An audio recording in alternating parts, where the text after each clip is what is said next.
spaceflight generally boasts a decent safety record, especially when one considers the inherent risks involved. Since the 1961 launch of Vostok 1, there have been 19 fatalities, a risk factor of 2.8% compared to the 676 total space explorers.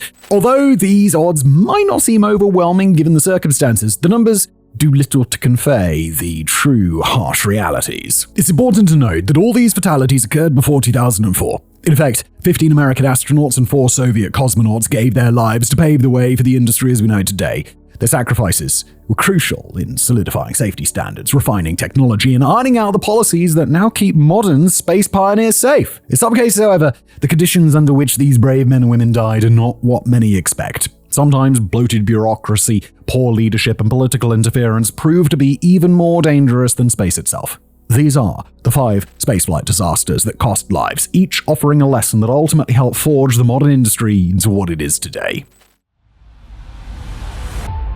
Soyuz 1. Vladimir Komarov is the man who gave his life testing the Soyuz 7K-OK spacecraft and Soyuz rockets. These very designs would later be modified into the Soyuz 7K-OKS and used for space station docking missions, which are discussed next in today's video. Now, incidentally, Komarov was the first man to die during an in-flight space mission, and he wouldn't be the last. His spaceflight took place on the 23rd of April, 1967. Like virtually all early Soviet space program efforts, the mission was alarmingly risky. Soyuz 1 was scheduled to launch and achieve orbit, while Soyuz 2 was to launch the following day. The plan was for the 2 crafts to meet in orbit, exchange crew, and then both return safely to Earth. By that point, unmanned test efforts with Soyuz spacecraft had consistently failed. Soyuz 7K-OK numbers 1, 2, and 3 had all ended in disaster. A similar rendezvous in orbit had even been attempted before, only for both unmanned crafts to prove unready. When the third follow-up attempt failed on the launch pad, it became clear that Komarov's odds of success were severely diminished. There are further details regarding this particular mission. However, do keep in mind that much of the information does remain unverified, coming from the controversial book Starman: The Truth Behind the Legend of Yuri Gagarin. Now, according to that book, massive risks were common in the Soviet space program, and before Komarov's flight, engineers had reported over 200 design faults. It states the reports, quote, were overruled by political pressures for a series of space feats to mark the anniversary of Lenin's birthday. The book further claims that Komarov knew the mission was doomed, yet he agreed to proceed because if he backed out, the burden would simply fall to his backup pilot and good friend, Yuri Gagarin. While historians have argued that the book exaggerates events for the sake of controversy, there is no questioning that Komarov was undertaking an incredibly dangerous mission. Soyuz 1 launched on the 23rd of April 1967 from the Baikonur Cosmodrome, and problems began almost immediately. The craft managed to achieve orbit, but one of the system-critical solar panels failed to unfold, meaning there was only limited power available. Komarov transmitted, quote, conditions are poor. The cabin parameters are normal, but the left solar panel didn't deploy. The electrical bus is at only 13 to 14 amperes. The HF, high-frequency communications, are not working. I cannot orient the spacecraft to the sun. I tried orienting the spacecraft manually using the DO1 orientation engines, but the pressure remaining on the DO1 has gone down to 180. End quote. The automatic orientation system was essential for keeping the craft powered. Without it, Komarov was left drifting aimlessly in orbit. At that point, Soyuz 2 was originally scheduled for launch, but it was reassigned to attempt to repair the solar panel on its twin. However, as Soyuz 2 was being prepared, an unexpected thunderstorm struck, leading to the decision to cancel the mission entirely. In response, Soyuz 1 fired its retro rockets in an attempt to re-enter Earth's atmosphere, and for a time it appeared that the cosmonaut might at least survive. Komarov reported, quoting, the engine was running for 146 seconds. Everything is going fine. Everything is going fine. The ship was oriented correctly. I am in the middle chair, tied with straps. Then, disaster struck when the primary parachute failed to unfold, leaving the craft hurtling back to Earth at 140 kilometers an hour. Komarov attempted to deploy the backup chute, but the first failed to detach, and both became hopelessly entangled.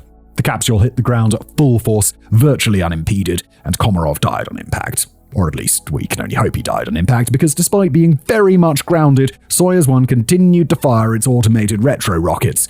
The parachutes were set alight, and by the time the rescuers arrived, the fire was so intense that molten metal dripped from the capsule's exterior. When the flames were finally extinguished, nothing remained but a pile of ash, topped by the main escape hatch. At this location today, near the village of Karabakh in the Orenburg region, visitors will find a black column topped with a bust of Komarov. The cosmonaut was laid to rest at the Kremlin Wall necropolis and was awarded both a Hero of the Soviet Union Medal and an Order of Lenin. Notably, the Kremlin Wall necropolis is also the burial site for the other cosmonauts featured next on our list. Soyuz 11. Some spaceflight missions stand apart for their groundbreaking ambition, and the Soviet Union's 1971 attempt to dock with the Salyut 1 space station is among them. The event is, however, more commonly remembered for the tragedy that occurred rather than its achievements, with the 3 cosmonauts becoming the only people to have died above the Kármán line. Salyut 1, the first low-orbital space station of its kind, successfully launched on April 19, 1971. This accomplishment marked a significant leap forward for the Soviets in the ongoing space race. However, as events unfolded, it became clear that putting a space station into orbit was going to be a challenge. And what was going to be even more challenging was successfully docking that station with another craft. An initial attempt was made with Soyuz 10 on April 22, 1971, and the mission initially seemed promising. The craft managed to rendezvous with Salyut 1 and even achieved a soft dock. However, the automated approach system detected an erroneous alignment error which caused the altitude control jets to fire needlessly. Even after attaching to the station, the system continued to try to correct a problem that did not exist, forcing the crew to disengage by pulling a breaker. The attempt was ultimately abandoned, and while Soyuz 10 returned to Earth, the crew made it back, very much alive. Soyuz 11 launched a few months later with the intention of picking up where Soyuz 10 had left off. However, from the very start, the mission was on shaky ground when an early emergency forced the original veteran crew to pull out at the last minute. Spacefaring veterans Alexei Leonov, Valery Kubasov, and Pyotr Kolodin were perfect for the task given their long list of successful assignments. Yet just weeks before launch, an X-ray revealed that Kubasov might have been coming down with tuberculosis, and the backup crew was told to suit up instead. Unlike the original crew, only one member of the backup crew, Vladislav Volkov, had ever been on a space mission before, while the other 2, Viktor Patasayev and Georgy Dobrovolsky, were still spaceflight rookies. It was under these conditions that Soyuz 11 launched on June 6, 1971 from the Baikonur Cosmodrome. The spacecraft approached within 6 kilometers of the station, at which point the automatic docking systems were engaged. Over the next 24 minutes, the gap was closed to 9 meters. No errors were registered, and the manual process of securing a hard dock continued for another 3 hours and 19 minutes. Locks were disengaged, and for a brief time, the rookie crew were hailed as heroes, having achieved the first orbital dock in history. The 3 entered the space station, set endurance records with 570 hours in orbit, and participated in a live television broadcast. Their endurance record would not be surpassed until the American Skylab 2 mission in 1973. It was June 29th when the Soyuz 11 crew prepared to return to Earth. The men began transferring videos, tapes, specimens, and other gear back into the docked craft. After jettisoning the work and service modules, the automatic flight systems were engaged, and Soyuz 11 essentially flew itself back home. The landing proceeded without incident, although the ground team was perplexed that the crew had not uttered a single word during the entire 20-minute journey. Initially, it was assumed that a communication failure had occurred, but the true horror was revealed when they opened the descent capsule. Chair of the State Commission, Kármán Kármán, reported, quote, "Outwardly, there was no damage whatsoever. They knocked on the side, but there's no response from within." On opening the hatch, they found all 3 men in their couches, motionless, with dark blue patches on their faces and trails of blood from their noses and ears. They removed them from the descent module. Dobrovolsky was still warm. The doctors gave artificial respiration. Based on their reports, the cause of death was suffocation. End quote. This report shocked everyone involved as it starkly contrasted the calm and methodical procedures carried out just moments before. An investigation reveals that while still in orbit, the shuttle underwent decompression, forcing the crew to experience the unimaginable sensation of their blood boiling.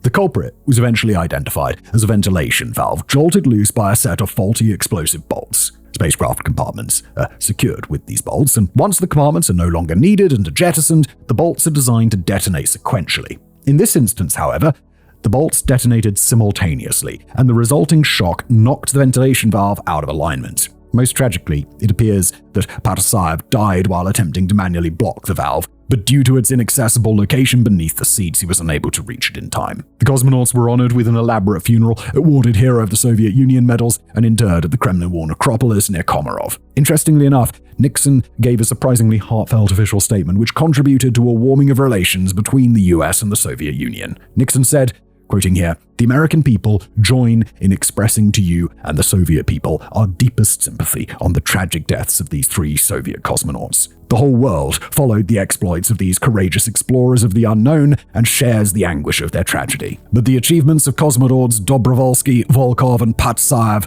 remain. It will, I'm sure, proved to have contributed greatly to the further achievements of the Soviet program.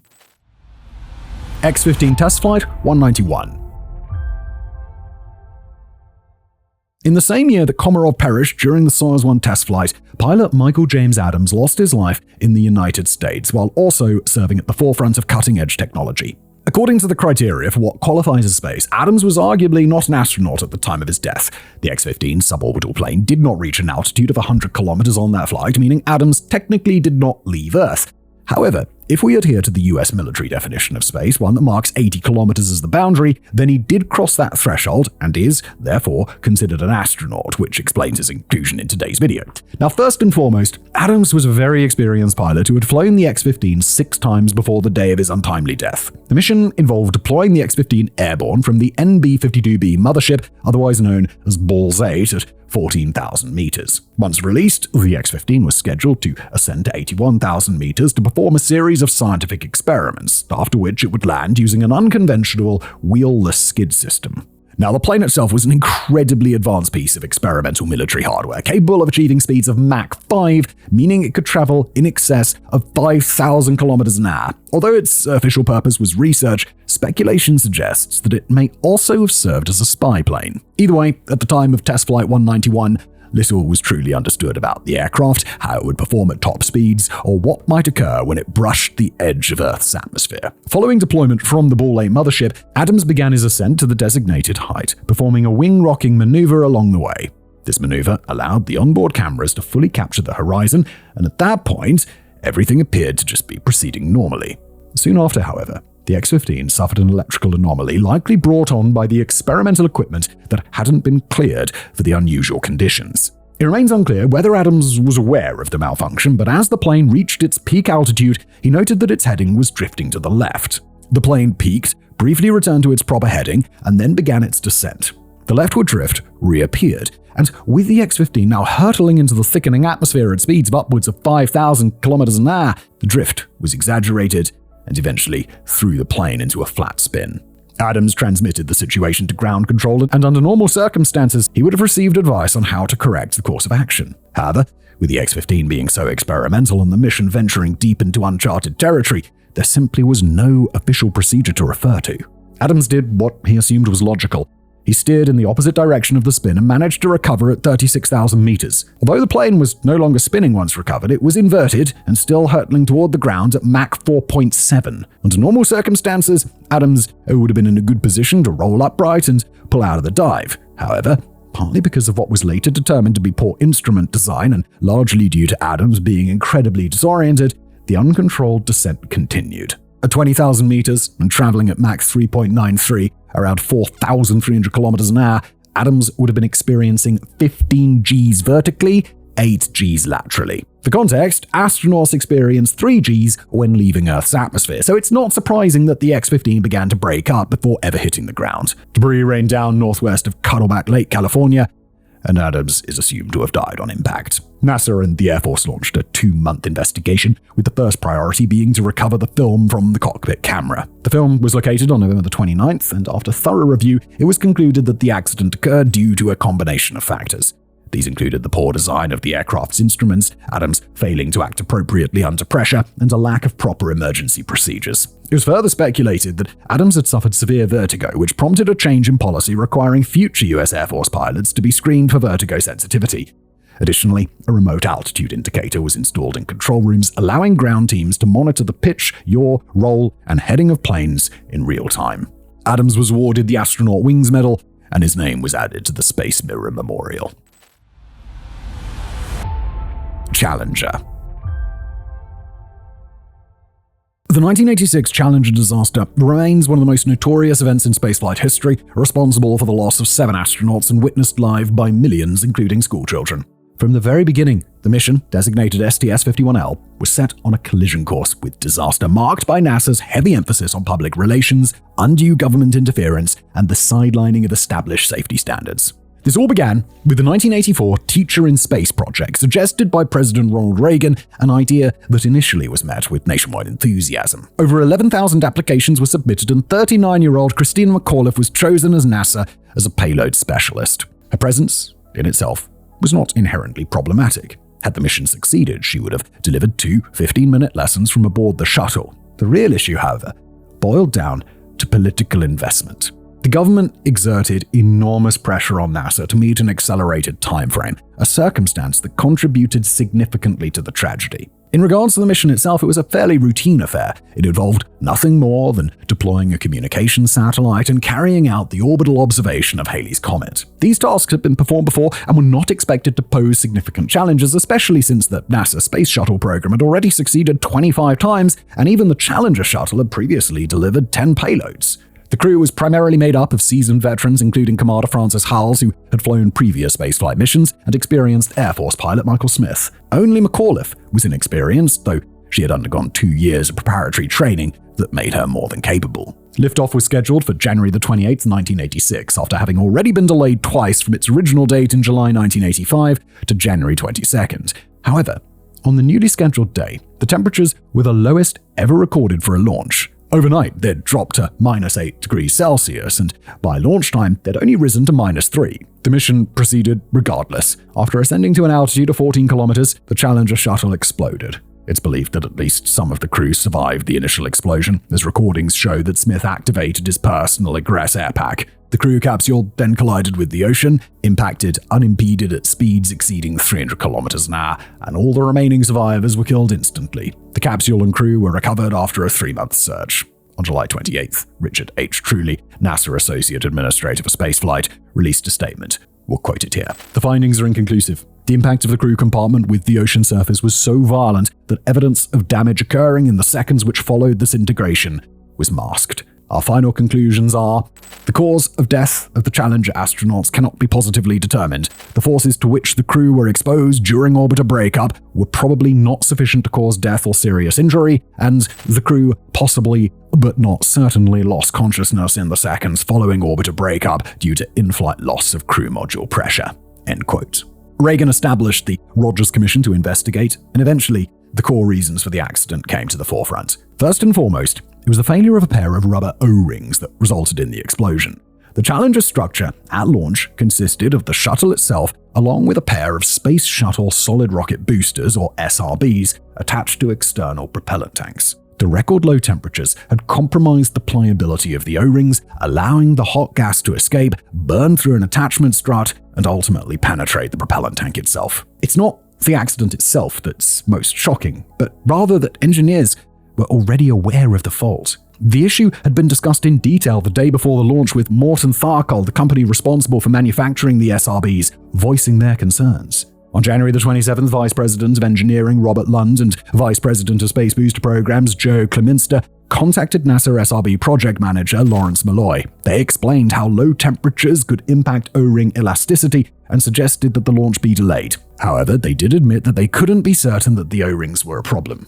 Malloy reportedly dismissed their concerns as inconclusive, expressing annoyance at the potential for yet another delay. The Morton Tharkle employees then changed their tune, agreeing that the concerns were inconclusive and that the launch could go ahead. Most damning of all is that Malloy then called NASA Mission Management Team Leader Arnold Aldrich to discuss the launch, yet he failed to mention any of the concerns. The following day, during launch preparations, the Kennedy Space Center ICE team recorded that the left SRB measured -4 degrees Celsius and the right -13. This information was not reported because rocket temperature was not a part of the launch commit criteria. Meanwhile, so much ice had built up on the lower parts of Challenger and on the attached orbiter that Rockwell International, the company responsible for the orbiter, feared shards might break loose and cause damage. Launch was delayed for an hour to allow the ice to start melting, after which the mission was given the green light. The Rogers Commission found that both NASA and Morton Tharkle employees were primarily responsible for the disaster, though no one was criminally prosecuted. NASA replaced a number of personnel in key leadership positions and agreed to settlements with the families of the crew. The crew was awarded the Congressional Space Medal of Honor, and their names were added to the Space Mirror Memorial at the Kennedy Space Center Visitor Complex. Colombia. The The Columbia disaster occurred decades after Challenger on February 1, 2003. Although the event did not receive as much public attention, it was just as devastating. This tragedy unfolded during NASA's Space Shuttle program on mission STS-107, which included 7 crew members. The reusable orbiter, Columbia, had completed 28 successful flights since its construction in 1981, and the mission marked the 113th overall flight under the Space Shuttle program. Most of the crew was relatively inexperienced, with only the payload commander, Michael Anderson, and the flight engineer, Kalpana Chawla, having previous spaceflight experience. The pilots and mission specialists were all embarking on their first space flights. However, it's important to note that once again, the disaster was in no way due to the actions of the crew. After being delayed 13 times, the launch finally took place on January 16, 2003, and everything appeared to proceed without a hitch. What wasn't known, however, was that the fatal blow had already been dealt at the moment Columbia left the launch pad. It took the NASA Intercenter Photo Working Group an additional 2 days to notice the issue during their routine review of the launch videos. At 81 seconds after liftoff, the group discovered that a piece of insulating foam around 21 inches long had broken loose and struck one of the shuttle's reinforced panels on its left wing. An analysis estimated that the foam was traveling between 686 and 922 kilometers an hour at the time of impact, potentially causing substantial damage to the tiles. The Intercenter Photo Working Group reached out to Shuttle Program Manager for Launch Integration, Wayne Hale, requesting additional footage. However, no clear footage was available. This lack of evidence prompted NASA and shuttle manufacturer Boeing to establish a debris assessment team to address the issue, sparking a well-intentioned, though ultimately fruitless investigation. Boeing, for its part, simulated the foam strike under controlled conditions and concluded that the heat protection tiles might have been severely damaged. The newly assigned debris assessment team dismissed these findings, primarily because this was not the first time a foam strike had occurred, and previous similar assessments had proven inaccurate. Consequently, the team relied on software simulations that used digital ice in place of foam. They concluded that if much denser ice was unlikely to damage the tiles, then the lighter foam should be even less critical. At this point, you might be wondering why it wasn't possible to simply investigate the Columbia itself. And here is where the story becomes rather convoluted. The request to photograph Columbia using available Department of Defense assets apparently involved a labyrinth of bureaucratic red tape. It began with Wayne Hale contacting the Department of Defense, which then channeled the request through the DoD Spaceflight Support Office and the Johnson Space Center Engineering Directorate. From there, the request was passed on to U.S. Strategic Command before finally reaching NASA Management Team Chair Linda Ham. Ham then consulted with Flight Director Paul Engelhoff, who was apparently unaware of the situation's severity. He told Ham that no images were needed, so she dismissed the request as having not come through the correct channels.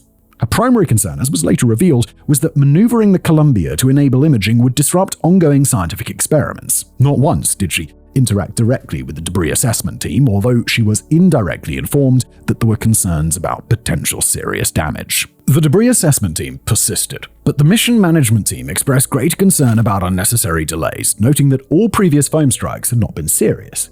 Nevertheless, mission management informed the Columbia crew of the situation. Flight Director Steve Stitch sent an email to Husband and McCool aboard the Columbia on January the 23rd. We'll quote it. During ascent at approximately 80 seconds, photo analysis shows that some debris from the area of the -YET bipod attach point came loose and subsequently impacted the orbiter left wing in the area of transition from chin to main wing, creating a shower of smaller particles. The impact appears to be totally on the lower surface, and no particles are seen to traverse over the upper surface of the wing. Experts have reviewed the high-speed photography, and there is no concern for RCC or tile damage. We have seen this same phenomenon on several other flights, and there is absolutely no concern for entry." End quote.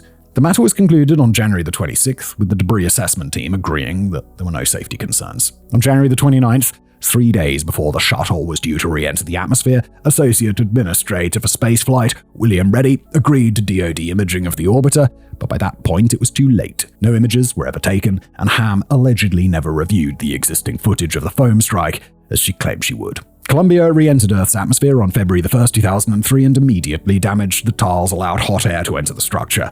4.5 minutes later, a sensor began to record higher than normal strain on the left wing, but this data was not sent to either the crew or the ground team. The shuttle, crossing over the Californian coast at an altitude of 70 kilometers, was traveling at Mach 23, when temperatures in the wing were estimated to be around 1,540 degrees Celsius. Debris began falling from the shuttle soon after, and over the next few minutes, the entire structure was gradually torn to pieces. It is believed that the crew died from asphyxiation after the crew cabin fractured and depressurized. Following the disaster, President George Bush made the following statement: "My fellow Americans, this day has brought terrible news and great sadness to our country. At 9 a.m. this morning, Mission Control in Houston lost contact with our space shuttle Columbia. A short time later, debris was seen falling from the skies over Texas. The Columbia is lost. There are no survivors." End quote. In the investigation that followed, heavy criticism was directed at NASA leadership. Many observers drew obvious comparisons to the lack of safety standards that had previously resulted in the Challenger disaster. Although no individual was held responsible, the Columbia Accident Investigation Board determined that proper communication channels within NASA had eroded to the point of barely existing. To address the potential for similar occurrences, NASA made sweeping upgrades. These included the addition of 9 new coastal camera sites to image shuttles and the installation of cameras on the underside of the shuttles. President Bush led a memorial service at Johnson Space Center, while Vice President Dick Cheney held a similar service at the Washington National Cathedral. The names of the crew were also added to the Space Mirror Memorial. Thank you for watching.